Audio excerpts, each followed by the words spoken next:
Descubriendo el mundo con David Cañedo.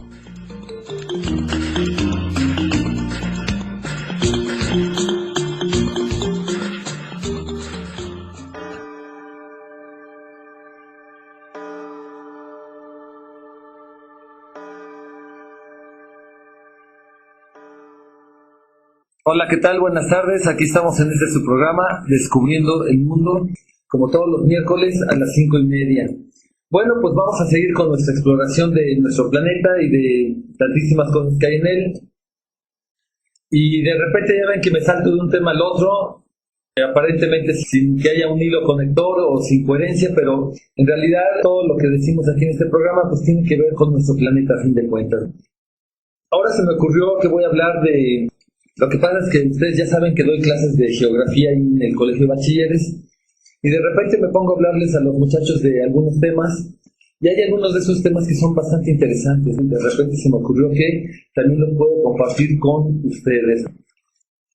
Resulta que nuestra especie, los seres humanos, venimos de una larga línea evolutiva desde hace millones de años, pero ya se reconoce a nuestra especie, el Homo sapiens, como tal desde hace por lo menos unos 200,000 años, ¿sí? Ya hace 200,000 años nuestra especie Homo sapiens existe como tal. La gente que vivía hace 200,000 años culturalmente eran muy distintos a nosotros, pero físicamente ya eran seres humanos, ya tenían la misma capacidad cerebral y de hecho no nos distinguiríamos demasiado físicamente. En cualquier caso, los seres humanos desde hace 200,000 años que hemos existido, durante la mayor parte de ese tiempo, la gente se organizaba en pequeños grupos, se componía en clanes o en tribus, así era como se distribuía la gente. Normalmente se dice que la cuna de la humanidad es en África. Hay un valle en Tanzania que se llama el Valle del Rift, donde se han encontrado los restos más antiguos de nuestros antepasados. Y de ahí, de África, salieron y se fueron a poblar todo el resto del planeta.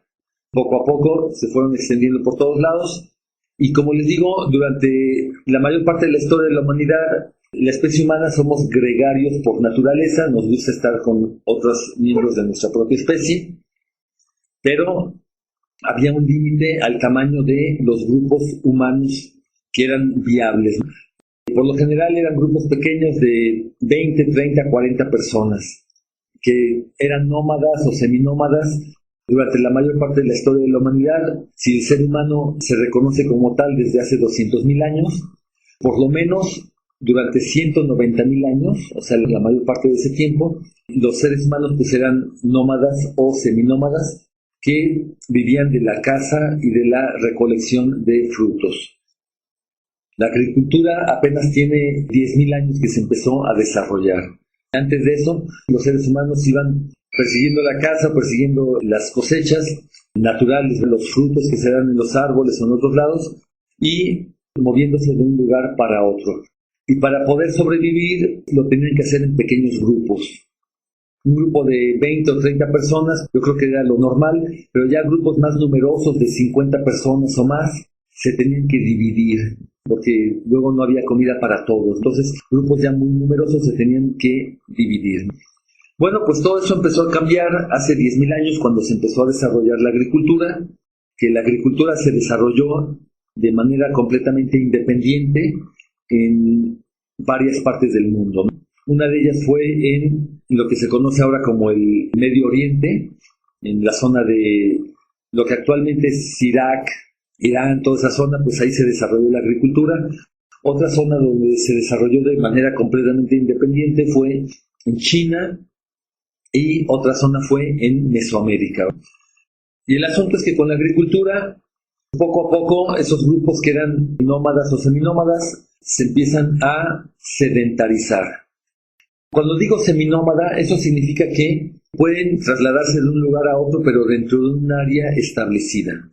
Los nómadas, por lo general, van todo el tiempo moviéndose de un lugar para otro. Los seminómadas tienen un área donde regresan según las estaciones. Por ejemplo, pudiera ser que en invierno se van al valle y en verano se van a la montaña, pero al siguiente invierno regresan al mismo valle. Se están moviendo alrededor de un área de acuerdo al clima o de acuerdo a la cantidad de alimentos que pueden conseguir.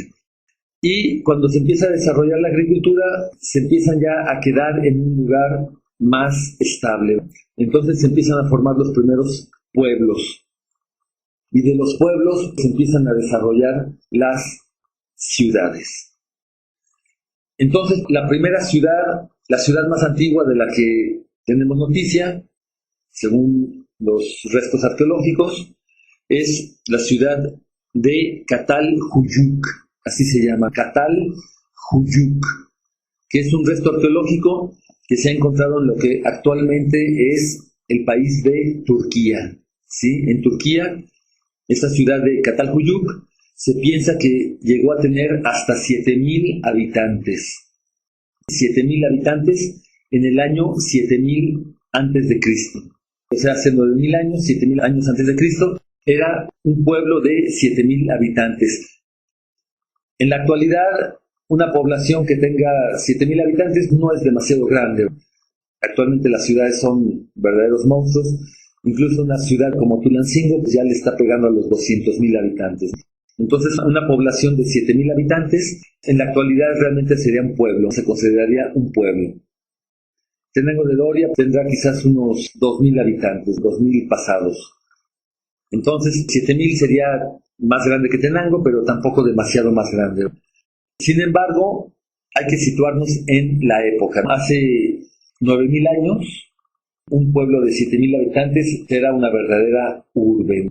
Yo creo que para la mayor parte de la gente, todavía en aquel entonces, había mucha gente que no se sedentarizaba, seguían siendo nómadas o seminómadas, y de repente ver un pueblo de 7,000 habitantes era como que la megalópolis, como una ciudad muy grande. Y de ahí empezó a haber otras ciudades que también empezaron a crecer. Para el año 3000 a.C., ya había una ciudad que se llamaba Menfis, en el Imperio Egipcio. Egipto ya tenía esta ciudad de Menfis con una población de 30,000 habitantes. 30,000, en aquel entonces yo creo que realmente era enorme, era una ciudad bastante grande, una ciudad de 30,000 habitantes en el año 3000 antes de nuestra época. Y de ahí, poco a poco, hay ciertas zonas del mundo donde empezaron a salir estas ciudades, a desarrollarse estas ciudades.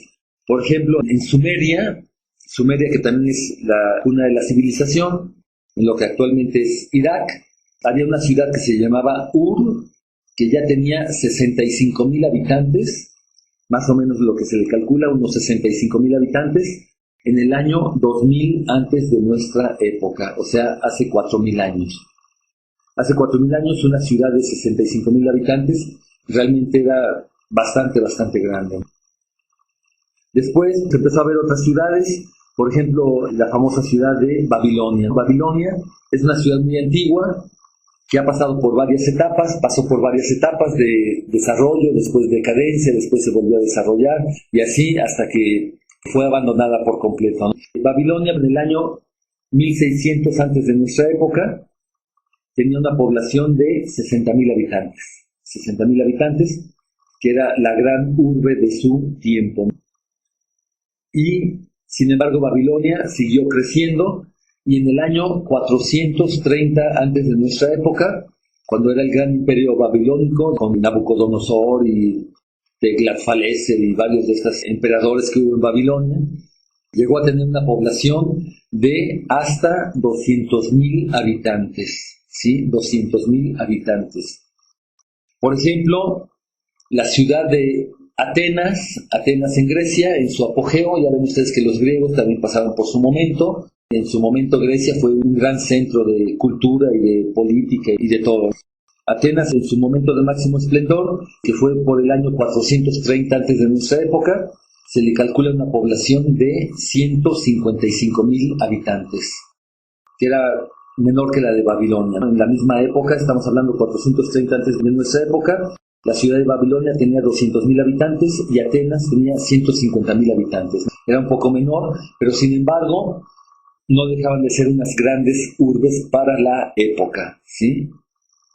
Podemos suponer que la gente que venía del campo y llegaba por primera vez en su vida a una ciudad de ese tamaño, se quedaban completamente pasmadas de ver tanta gente y tantas construcciones en un solo lugar.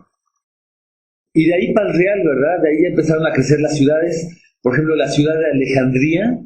Alejandría fue fundada por Alejandro Magno, y en el año 200 antes de nuestra época, que fue poquito después de haber sido fundada, se calcula que en el año 200 de nuestra época llegó a tener una población de hasta 500.000 de personas, 500.000 habitantes en la ciudad de Alejandría, ¿no?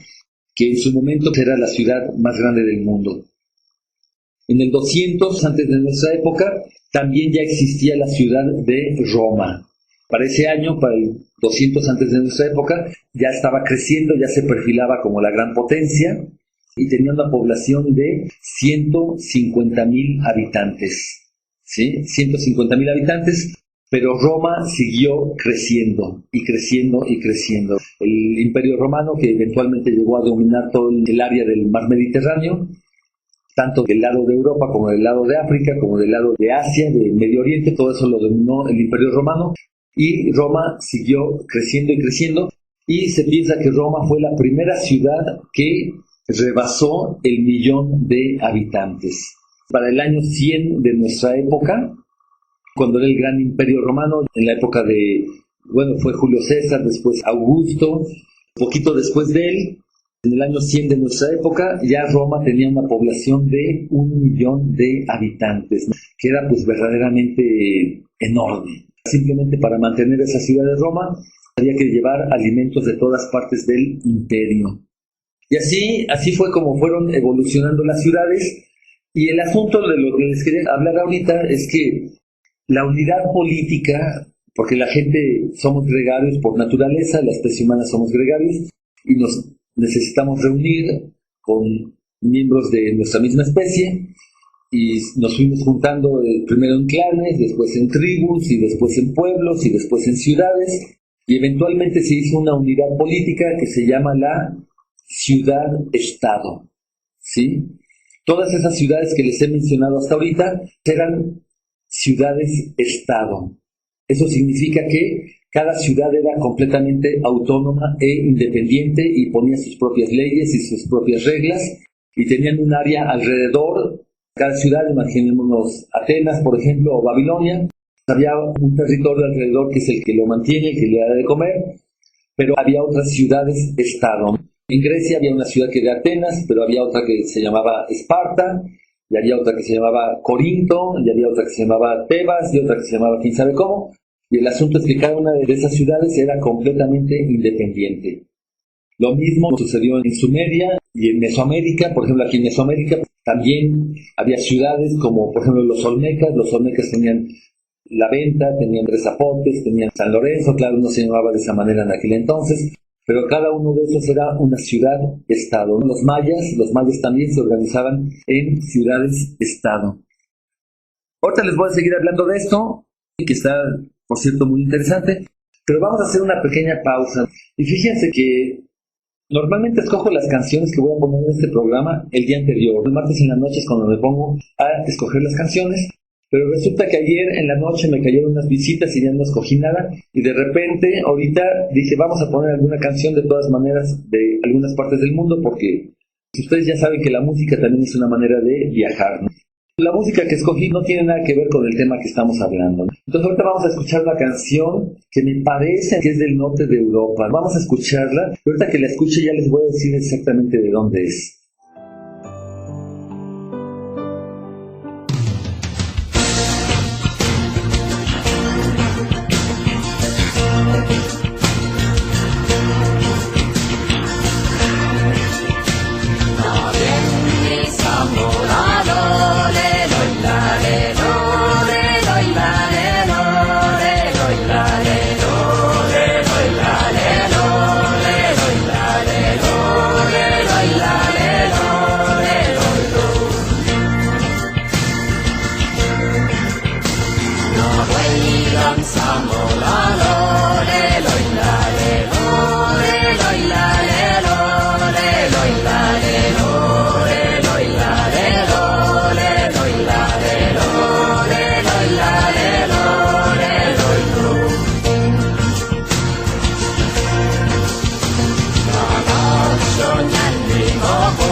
Esa canción se escucha como de Escandinavia, debe ser de Noruega o de Finlandia, por ahí, algún lado de esos. De todas maneras está interesante. El chiste es escuchar música de diferentes partes del mundo. Cada lugar, cada región tiene sus propios estilos, sus propios ritmos y es una manera de viajar. Le estaba yo contando que las ciudades-estado, fueron las primeras unidades políticas, por así decirlo, que ya estaban por encima de las tribus o de los clanes. Entonces, cuando empiezan a surgir las ciudades, estas ciudades-estado que son completamente independientes unas de las otras, y que por lo general, en cualquier parte del mundo donde encontramos este fenómeno de las ciudades-estado, por lo general tendían a estar peleándose todas contra todas. En la misma área había un montón de ciudades. Claro, se hacían alianzas entre algunas, pero las alianzas por lo general es una alianza contra una tercera. Por lo general así es. Aquí en Mesoamérica también encontramos las ciudades-estado, desde los olmecas, pero después ya Teotihuacán. Teotihuacán, por ejemplo, en su momento fue la ciudad más grande de toda América. Teotihuacán, se le calcula, pudo haber llegado a tener hasta unos 200,000 habitantes en su apogeo en el año 500 de nuestra época. Después de Teotihuacán, como todas esas ciudades, pasan por un momento de esplendor, forman hasta un imperio y después de repente la decadencia y en algunos casos hasta son completamente abandonadas. Lo mismo sucedió con algunas de las ciudades mayas allá en la selva, en Chiapas, en el Petén, en Guatemala o en Yucatán, ciudades que también pasaban por su apogeo y de repente fueron abandonadas. Acá después en el Imperio Mexica, por ejemplo, Tenochtitlan, también era una ciudad-estado que había formado una triple alianza con Texcoco, con la ciudad-estado de Texcoco y con la de Tacuba. Y estas alianzas por lo general eran simplemente en contra de todos los demás. Había otras ciudades-estado como Tlaxcala o como Cholula o quién sabe cuántas. Y en muchas partes del mundo, por ejemplo también en Europa, en la Edad Media, en Italia, por ejemplo, en Italia se dio mucho ese fenómeno de las ciudades-estado. Ahí estaba Venecia, estaba Florencia, estaba Siena, estaba Génova, y cada una de esas ciudades era su propio estado. En China también fue lo mismo. En China, algunas de las ciudades de las que ya les he hablado anteriormente, como por ejemplo Chang'an, en su momento, en el año 600 o 700 de nuestra época, pues también era una de las ciudades más grandes del mundo. El asunto es que a medida que va haciéndose cada vez más la población, y de repente llegó un momento en que esa unidad política que se llaman las ciudades-estado resultó ser anacrónica. Eso significa que su momento ya había pasado. Llegó un momento en que las ciudades ya no podían seguir siendo independientes. Entonces se empezaron a organizar. Todo esto fue una evolución social y política. El caso es que estas ciudades empezaron a quedar demasiado chiquitas y se necesitaba unidades políticas más grandes. Y fue así como empezó a surgir este otro fenómeno que se llama el de la nación-estado. Las naciones-estado, que se conocen con el nombre de países. Actualmente es la principal organización política que hay en el planeta, los países que en realidad son naciones-estado. Entonces ya una nación abarca mucho más que una ciudad. Son muchas ciudades dentro de un territorio que tienen algún hilo en común. Pero aquí lo interesante del caso es que estas naciones-estado, actualmente, en este momento hay aproximadamente unos 200 países en el mundo, reconocidos por la Organización de las Naciones Unidas. Cada país es independiente, bueno, por lo menos en teoría. Cada país tiene su himno nacional y sus símbolos patrios y sus fechas donde se celebra algo, etc. Pero aquí lo que es interesante es cómo han evolucionado estos países. Resulta que los países, pues a fin de cuentas, cuando nos ponemos a ver cada país, resulta que hay países que son completamente artificiales. Tanto las fronteras, por ejemplo, las fronteras que hay entre un país y otro, pueden ser completamente artificiales. Por ejemplo, en África, en el norte de África, está el desierto del Sahara. El desierto es enorme, abarca todo el norte de África, y resulta que allí tenemos varios países, y cuando nos ponemos a ver un mapa de África, nos damos cuenta que las fronteras entre cada país son líneas en el desierto. Por ejemplo, tenemos un país como Algeria. Algeria es básicamente 4 rayas que forman el país y son rayas completamente rectas que separan a Algeria de los países vecinos. Tenemos otro país como Chad, que también vemos Chad es un cuadrilátero en medio del desierto. Es un país bastante grande, de más de 1 millón de kilómetros cuadrados, pero es un cuadrilátero. Egipto, por ejemplo, cuando nos ponemos a ver a Egipto, sus fronteras al norte, que es el mar Mediterráneo, esa es una frontera natural. Al este, el Mar Rojo, que también es otra frontera natural, pero al sur y al este son 2 rayas en el desierto. ¿Y de dónde salieron esas rayas? ¿Por qué? ¿De dónde salió que esa era la división? Pues esas rayas, a fin de cuentas, son completamente artificiales, porque en el desierto no hay ninguna raya. Si nosotros vamos al desierto, no vamos a ver ninguna raya por ningún lado. Entonces, muchos de esos países se formaron cuando la mayor parte de África eran colonias europeas. Los europeos ya sabemos que se lanzaron a conquistar todo el mundo y en algún momento dado se dividieron a África como si fuera un pastel. Hubo una conferencia en Berlín en 1880 y algo, que las principales potencias de Europa, que eran Inglaterra, Francia, Alemania, Italia, Bélgica, se dividieron toda África como si fuera un pastel. Entonces ellos allá en Berlín tenían un mapa y se pusieron a trazar rayas según el paralelo no sé cuántos o el meridiano no sé cuántos, sin tomar absolutamente en cuenta las realidades en el campo. Entonces de esta manera hubo grupos humanos que a la mera hora resultaron divididos. Por ejemplo, los Tuareg es un grupo que vive en el desierto del Sahara, entre Mali y Burkina Faso y Níger y quién sabe qué otros países, y de repente resulta que les dicen que de aquí para acá resulta que eres de tal país y de aquí para acá eres de ese otro país. Y son, a fin de cuentas, divisiones completamente artificiales. Hay muchos países actualmente, las naciones-estado, que estas naciones surgen de repente de la nada y desaparecen también de repente. O sea, bueno, de repente es un decir, pero en un lapso que puede ser muy breve, de repente desaparecen. Las fronteras están constantemente cambiando y hay naciones que ahorita en la actualidad que no existían hace apenas 20 años. Por ejemplo, cuando se disolvió la Unión Soviética en 1991, la Unión Soviética era un imperio bastante grande y de repente se resquebrajó, se vino para abajo y de lo que era la Unión Soviética salieron como 15 países distintos. Igual los países que están ahorita vemos un compendio de los países del mundo y agarramos un compendio de hace 30 o 40 años y resulta que hay bastantes diferencias. Y de aquí a otros 20 o 30 o 40 años podemos suponer que el mapa de los países del mundo siga cambiando.